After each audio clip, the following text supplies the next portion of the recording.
So delighted to be able to have this opportunity to share. And as I look at my collection of slides, I have far too much to say. So I'm going to flip through this very quickly and maybe just bounce past some screens without comment.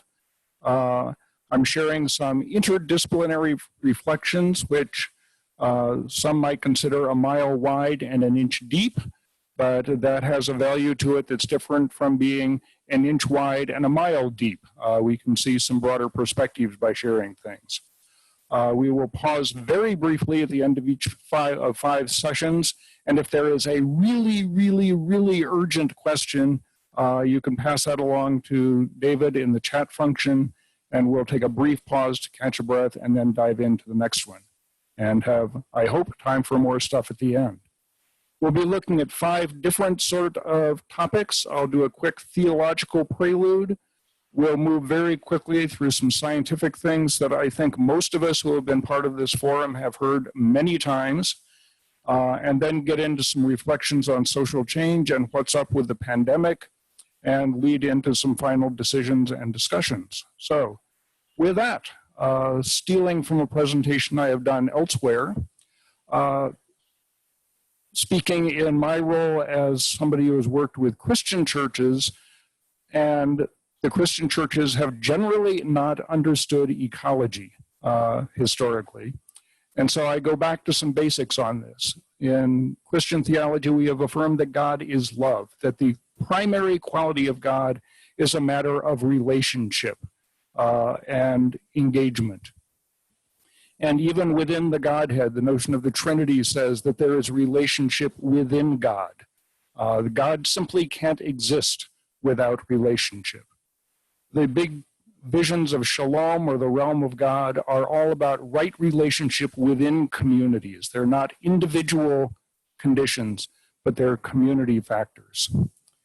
As we look at the world around us, and what some Christian people call the God's book of nature, we see that gravity is everywhere. Gravity holds together galaxies. And at the molecular level, atomic relationships hold molecules together. In human society, all sorts of fields of study look at relationships within human systems. And in the natural world, ecology is the study of those complex relationships. Ethicist Larry Rasmussen wrote, I think this one was about 12 years ago, that nature is a community is the scientific discovery of the 20th century. That Earth, human society included, is also a community has not yet registered with us.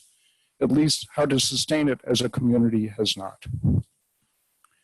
So we can quickly see that God's creation is inherently relational. We really shouldn't expect anything other than that from a God who is all about relationship. The challenge is that our economic system doesn't understand those sorts of relationships. It looks only at objects with monetary values. It looks at individual choices as the primary things in a free market system. So a relational theology doesn't look just at individuals or objects alone, but looks at communities and relationships and the web of life. It finds great insights and understanding in what science tells us about the world. It's richly ecological and concerned with social justice. If the world is inherently relational, then those ecological and sociological and biophysical relationships are part of the structure of the world. And we can't just pretend that we can ignore those or make them go away or change them to suit our convenience. As several commentators have said about the work on climate change, nature does not negotiate. Nature says 350 parts per million is the safe level of CO2 in the atmosphere. And if we say, you know, that's awkward economically, we'd really much rather have 450 be the safe level, we don't get to do that. The relationships of the world say that, tell us what's real. And so to condense all of that into a 1-minute summary, if I can get this to share correctly, we'll hear from the wombat. Yo, listen up. This is your home. It's the only one you got. This place is pretty, but you can't live there. You can't even get there. So I repeat, this is your home. It's the only one you got. Cherish it, protect it. It's the only one you're going to get. These guys, they're your neighbors. They ain't going away. They ain't leaving. You have to get along with them. So you have to learn to share. You have to get along. You have to learn to get along. Because they are your neighbors. They're not going away. Okay, all this stuff, the animals, the waters, the sky, the ground, the bugs, the fish, the tacos, the people, they're all connected.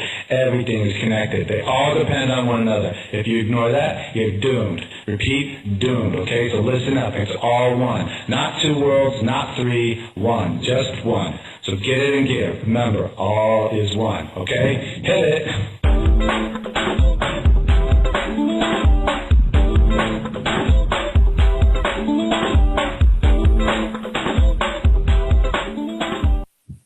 And what else can I say? Oh, we lost the screen sharing. So that's the end of the first section. Are there any things showing up in the comments that we need to deal with right away, or should we keep plowing ahead quickly? I don't see anything there. Nothing new in comments in the chat. All right. So we move quickly to the science. And Actually, I have a question. Oh, yep. How did you come up with wombat? That was produced by the Center for Global Community in 2005, and back then, 15 years ago, it went viral on the early internet. And I love to pull it out on occasion because it is just such a lovely, creative thing. It has, I think, 104 words in a 1-minute presentation.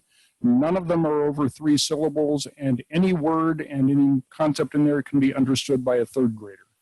I'm jealous of that sort of statement. So it's probably the alliteration of wisdom and wombat. I have no idea why they chose the wombat to be the symbol of it, but it's great fun. It was good. Pretty adorable. And when the slides go out, I'll put a link to how you can see that for yourself.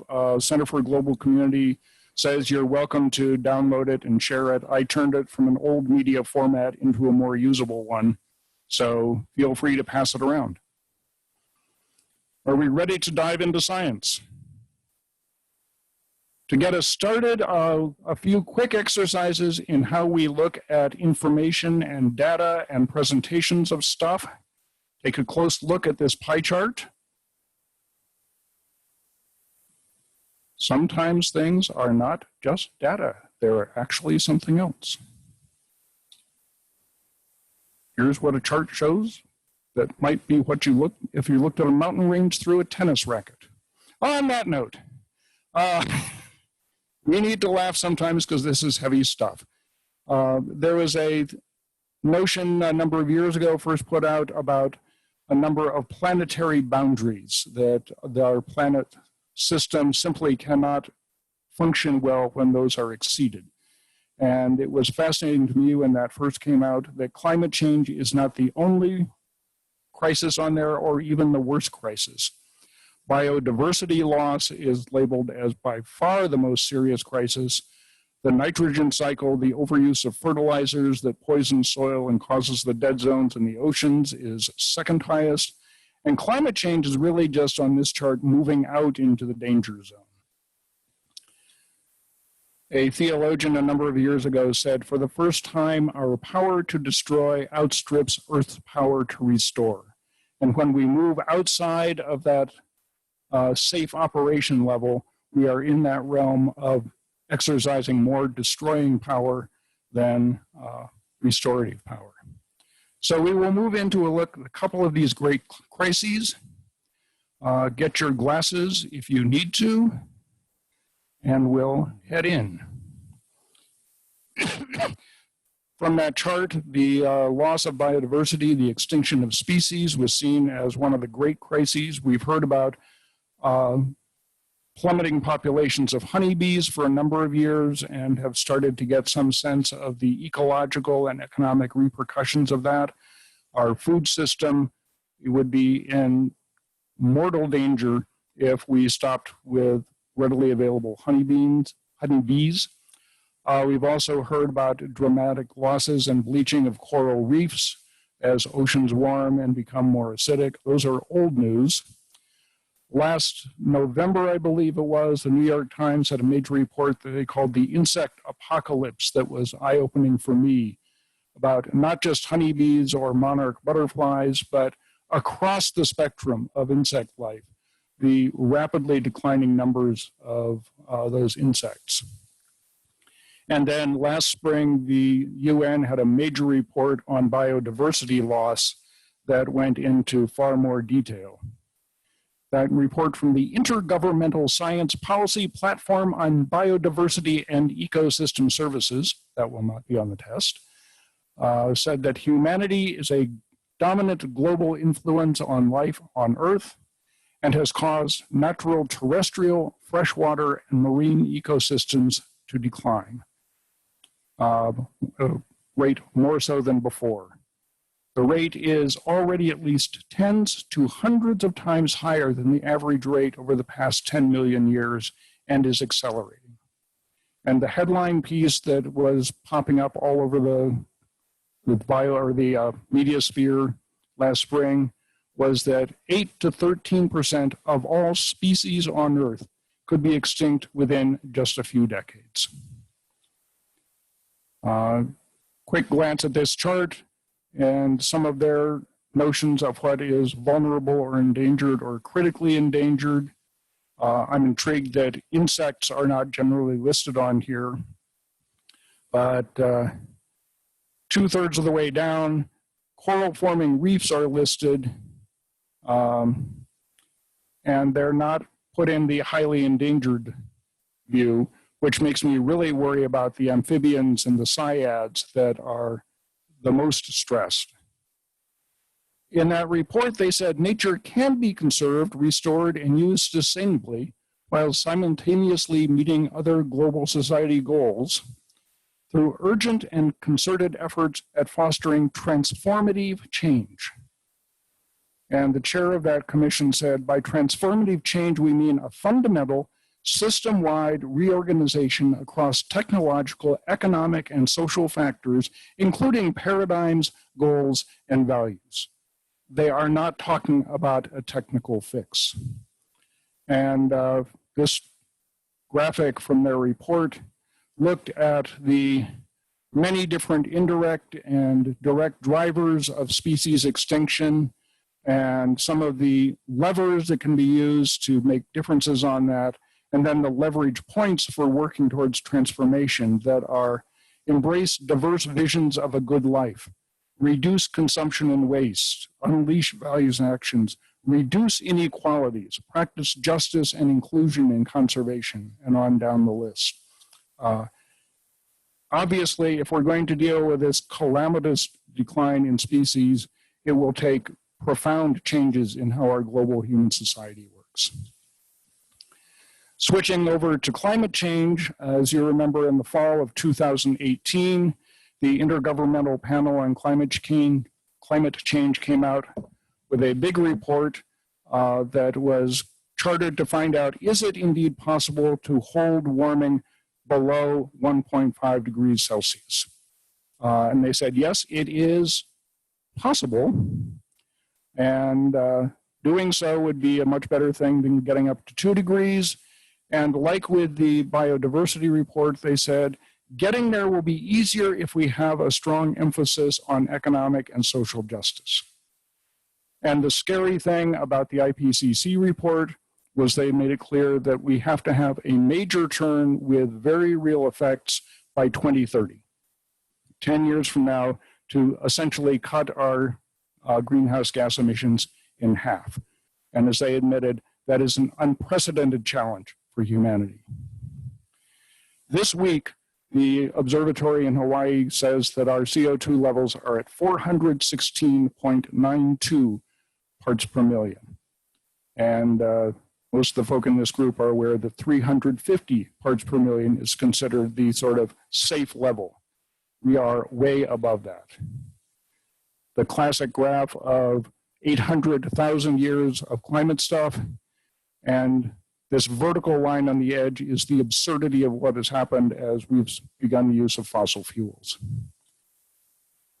Again, from the IPCC report, if we don't make changes, the trajectory of our emissions puts us above the 1.5 degree line before 2040, and that seems strikingly realistic these days. They say we have to cut emissions dramatically.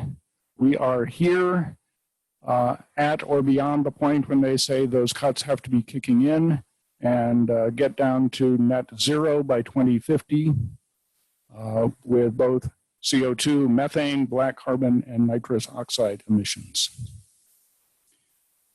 They said that limiting warming to 1.5 degrees Celsius is possible within the laws of chemistry and physics, but doing so would require unprecedented changes. They're basically saying that if we attempt to maintain business as usual with only some technical fixes, let's go put up solar panels and windmills and have a few more electric cars, we will have roadblocks to getting there. If we're willing to take a larger look at how to make our global society more just and sustainable, then we have more possibilities open to us. You may have heard about, I think it was last fall, a gathering in Iceland at the site of a former glacier, Ak. And they put a plaque there with an inscription in Icelandic and English. Ak is the first Icelandic glacier to lose its status as a glacier. In the next 200 years, all of the other Icelandic glaciers are expected to follow the same path. This monument, this plaque, is to acknowledge that we know what is happening and what needs to be done.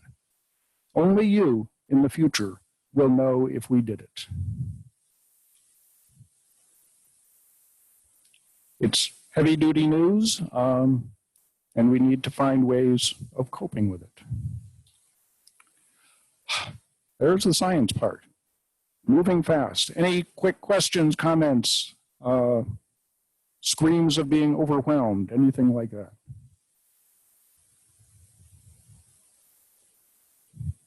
Peter, it's Anita. Will we have time later to talk about various ways of looking at the good life?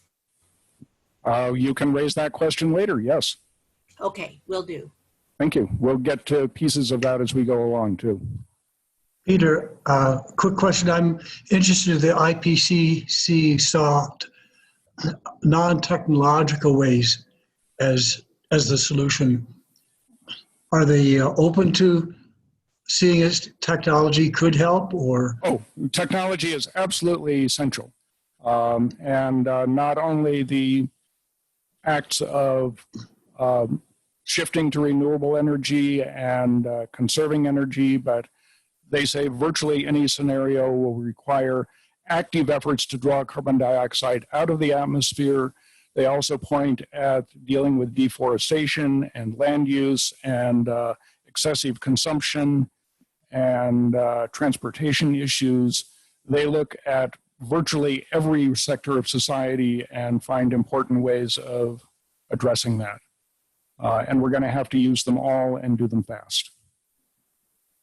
So Good, simply technology won't do it, which, and I'll try not to go into this, but the controversial movie about the human planet,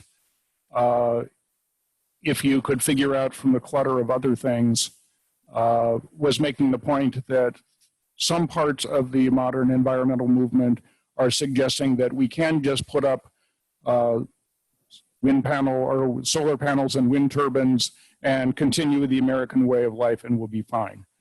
And they're saying, no, we can't do that. And that is absolutely true. Thank you. Are we ready to bounce into social change? There are no further comments in the chat room, so go ahead. Thank you for watching that. And as I look back over the years, I don't think we, with the EEE Forum, have had a lot of explicit topics that deal with matters of methods of social change or aspects of political power. So we may be into a little bit different realm on this, although I actually have presented some of this before with Triple E, which means I can move faster on that. That plaque in Iceland says, "We acknowledge that we know what is happening and what needs to be done. Only you in the future will know if we did it." And those things that we've looked at in the science section, species extinction, climate chaos, and a whole batch of other crises, are at least a political process is needed to address that. Having political change requires good ideas or bad ideas. We've seen a lot of political change that happens with bad ideas, but it also requires political power. Oh, and now I need to switch to a different thing. So let me stop sharing for just a moment. I have too many windows going on here.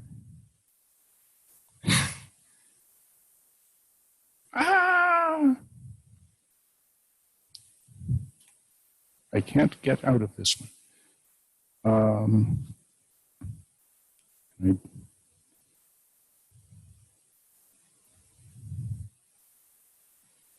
Well, we will skip a brief thing from Barack Obama. Can you see me still? Because I lost everybody else. Yeah, we can see you. Okay. Get too many windows open and you lose it here. There's a video clip of Barack Obama saying that whether you're looking at a local level or the United Nations, questions about political power are if you have a community behind you, then you have power. If you don't have a community supporting what you're trying to do, then you don't have power.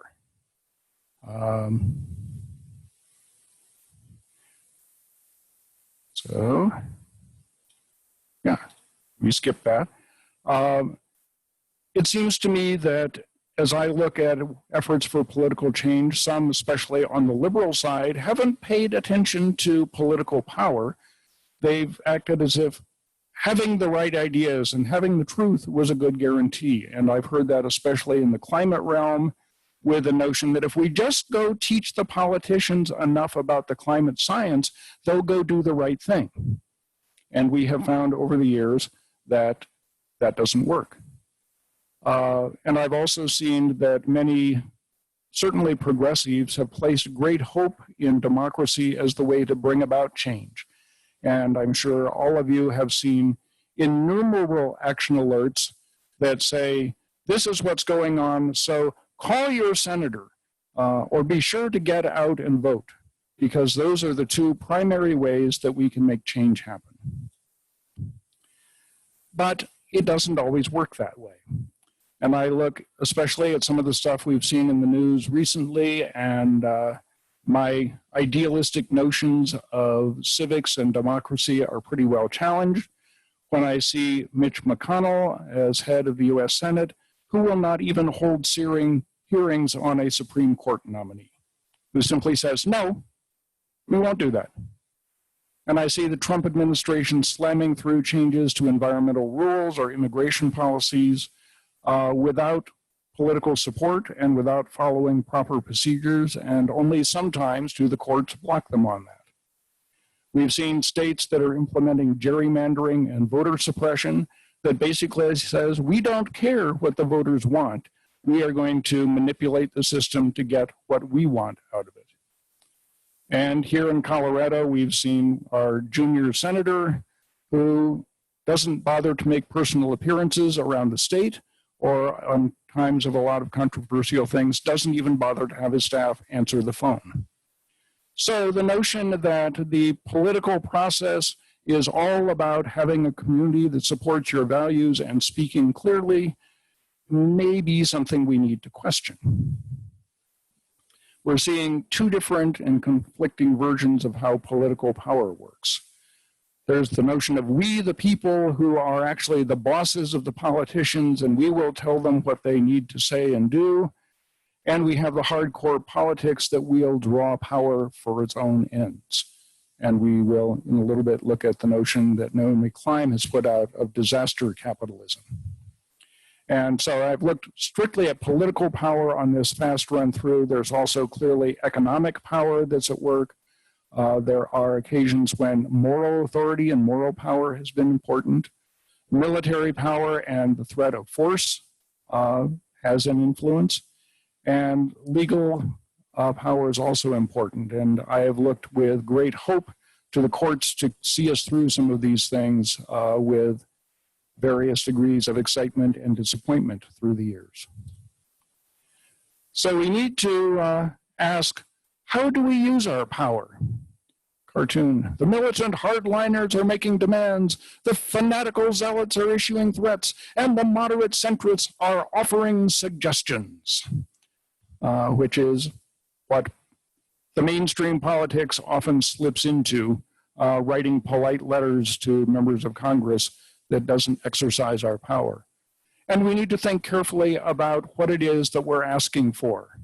As we go out and make our demands, are we asking for real change, or are we looking for things that are a little bit less challenging?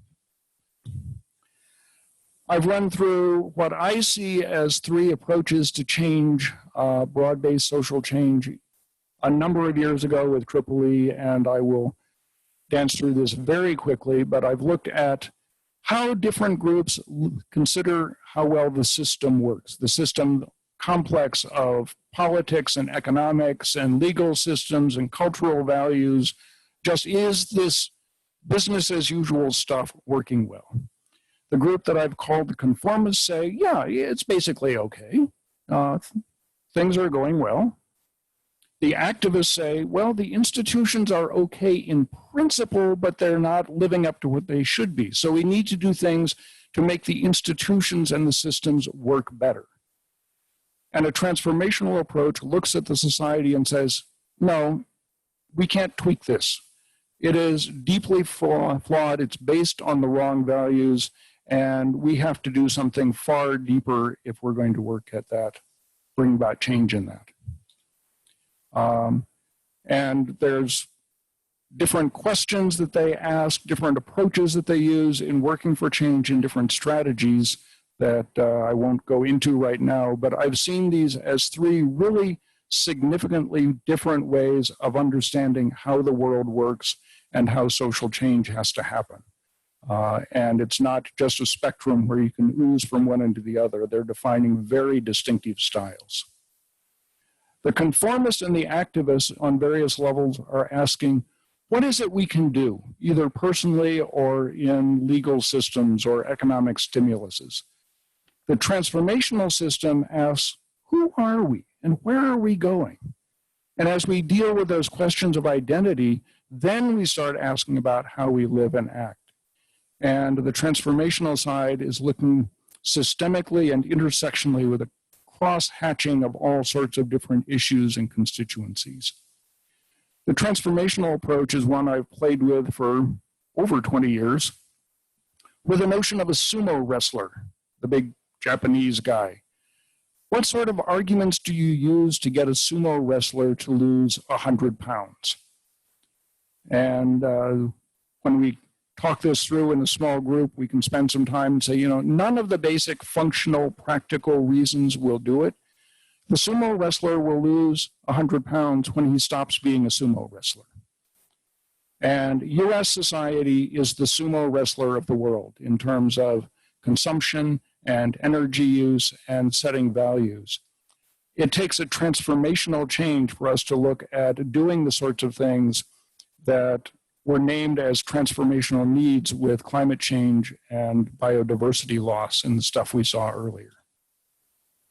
So here's my painful question, and we'll loop back to this at the end. My analysis of what science tells us is that transformational change is necessary to address the big crises of our world. But I don't see clearly expressed transformational values or empowered constituencies behind them that can trigger that depth of change in the time that we have.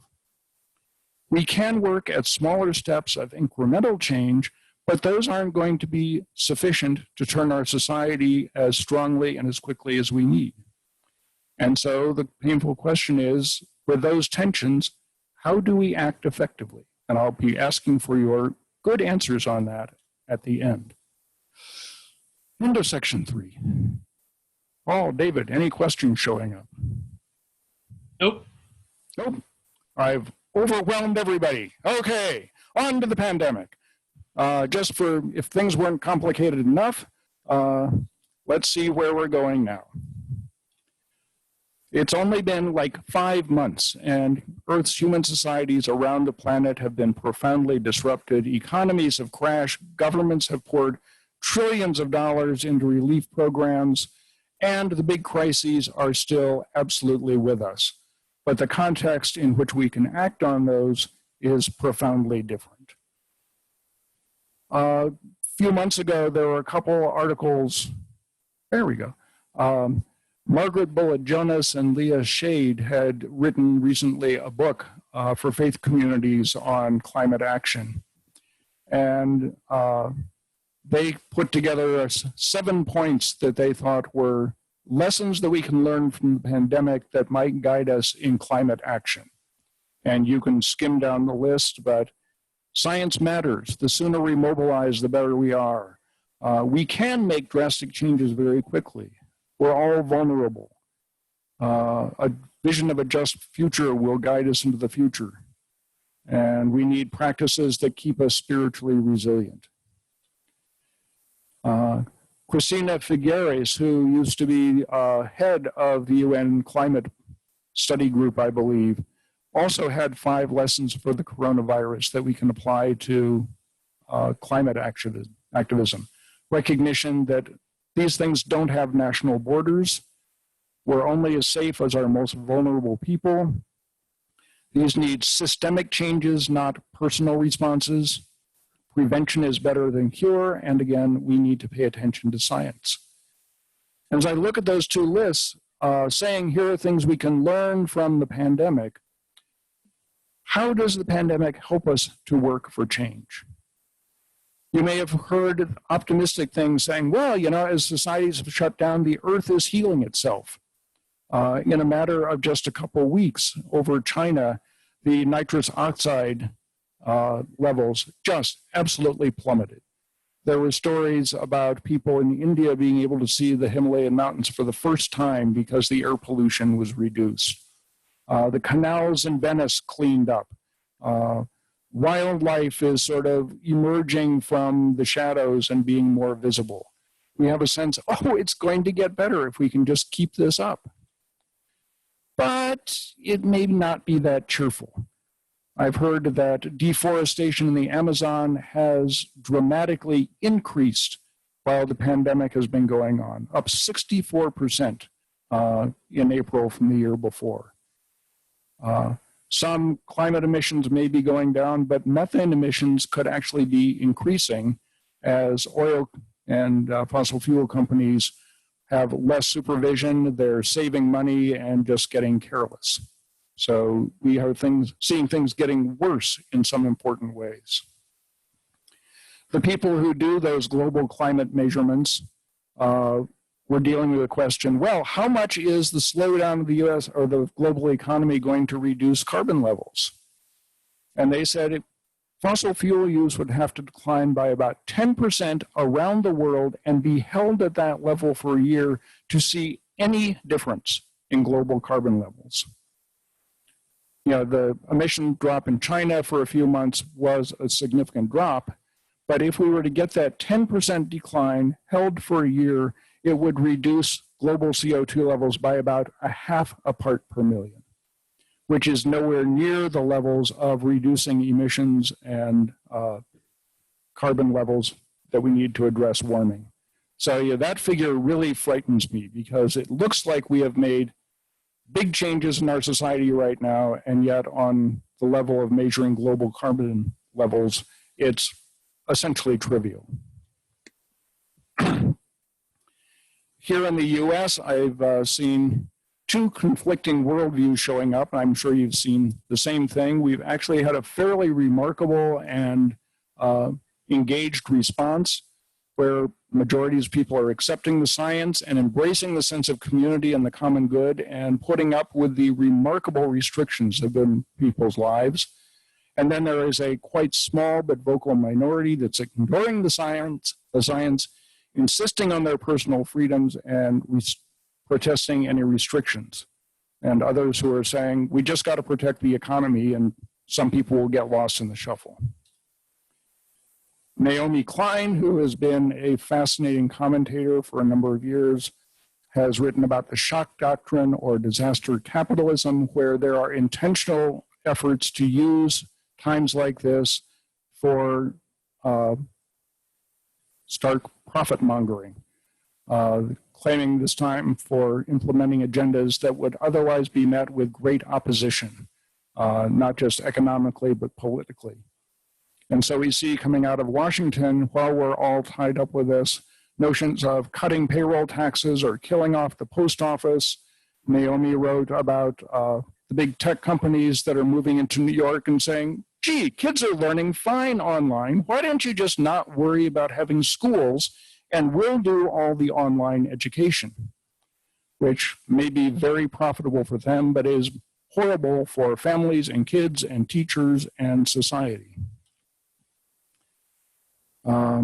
So what kind of recovery are we looking at from the pandemic in coming months? The latest proposal from the House, which apparently doesn't stand a chance in the Senate, includes some aspects of a green recovery, of looking at working for efficiency or renewable energy as a part of the recovery program. The previous relief bills have already provided support to the fossil fuel industries and the airlines, taking us in the wrong direction. And I'm afraid that if the next big stimulus pushes us, says, let's get back to business as usual, let's go build more highways, let's build more pipelines, let's increase the factory output, then I'm afraid that the path to climate catastrophe will be pretty well locked in for the next 10 or 20 years as we launch our global society in that direction. End of 4, we're getting there. Any questions? 3, Unmute yourself if you want it. There's nothing in the chat room. 3, 2, 1. Oh, there's one. You made it. Yes. Do we have somebody with a question? Well, I'm curious about the Scripps report. My understanding was if we started to reduce greenhouse gases 10 years ago, it would require a 3.6 reduction in CO2 and other greenhouse gas emissions. And now it requires a 7.6% reduction in greenhouse gas emissions. And I thought that was from the IPCC report. But so I'm confused about the Scripps analysis. And I've just seen a blog posting on that. I have not been able to track down in-depth reports, but their notion that if we could maintain a 10% decrease at this point, it might stop the rise of CO2 levels, but it would, at that level, at that point, only be a very small reduction year by year. Now, is it possible is it possible that they're factoring in methane release from the Arctic? That could be quite possible, yeah. So, but clearly, the sort of people aren't driving to work and there's half as many airplane flights as there used to be is not getting us to the level of change that is going to solve climate change. So, sort of pulling these pieces together, the old crises that we have worried about are still out there. We have 10 years to cut greenhouse emissions by 50%. And I don't see anything within US policies that come close to getting us at that level of response. Biodiversity loss is still being addressed sort of on a species by species basis. We get appeals about butterflies or suggestions that we build beehives in our backyard, but nobody is talking about the complete transformative change that that UN report was talking about. We see other social justice crises that have become very visible recently. The stark inequality of wealth and income in this country, poverty, matters of access to and affordability of healthcare. As we hit this point of the pandemic, there's a term biblical scholar Walter Brueggemann talks about with the Psalms of disorientation, where the system changes so dramatically that we start to see the world and ourselves differently. And Brueggemann says that in that the old normal, the way we used to be, the things we used to value, may appear either as impossible to get back to or simply unacceptable. We don't want to go back. And we've heard some people talking these days saying, you know, we don't want to go back to the old normal. That didn't work then, and it's not going to work in the future. But there's also a temptation in the midst of disorientation for a restoration and a getting back to normal as quickly as possible. We need big crises, or we have big crises that need transformational change, but I don't see political support for those steps.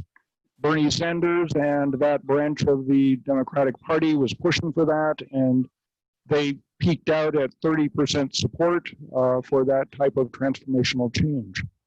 Current politics are barely able to do incremental change, and on top of that, we're getting the brutal politics and disaster capitalism that are moving us rapidly in the wrong direction. And the next steps of what happens to try and pull us out of the trauma of this pandemic will lock in place finances and infrastructure that will determine where we are going for the next 10 or 20 years, either in a good direction or not. My description for the day is that I talk about hope. I was trying to avoid that. But there are two senses of the word hope in English. One of them is optimism. I hope we get a vaccine for the virus soon. That sort of hope looks into the future for something with a desired outcome, and we usually have little control over it. And the more dramatic that hope is, the less likely we are to see it happen. The other sense of the word hope is about our commitment. I place my hope in democracy. That's something that happens right now about who we are. It identifies where we place our trust and where we're going to commit to doing our work in the world. I am not terribly optimistic about the state of the world these days. The challenge is to be grounded in hope, in values or in institutions or in communities that can sustain us and can actually be effective in working to make a difference in the world. So as we move into your turn on this, some questions. Is my take on the relational world and the great environmental crises accurate? Are there viable options for social change out there, and can they get to the transformational level? And how might the pandemic shape efforts at social change in the coming months? It's your turn.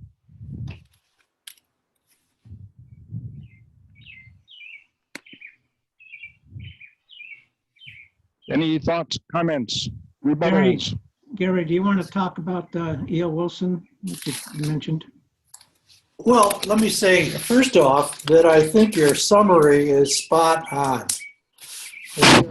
I'm sorry to hear that. I was hoping somebody would give me a different view of the world.